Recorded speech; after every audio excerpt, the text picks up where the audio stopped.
أعوذ بالله من الشيطان الرجيم بسم الله الرحمن الرحيم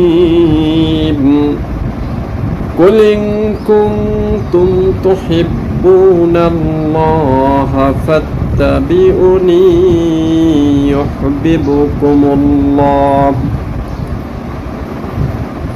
হে নবী মুহাম্মদ সাল্লাল্লাহু আলাইহি সাল্লাম, আপনি মানুষদেরকে জানাই দেন, কুল ইন কুনতুম তুহিব্বুনাল্লাহ, তোমরা যদি আল্লাহর ভালোবাসা পেতে চাও, ফাত্তাবিউনি, আমি নবী মুহাম্মদ সাল্লাল্লাহু আলাইহি সাল্লামের ইত্তেবা করো, অনুসরণ করো, অনুকরণ করো, তাহলে কি হবে?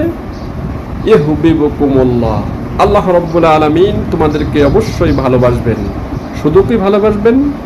ওয়ায়াগফির লাকুম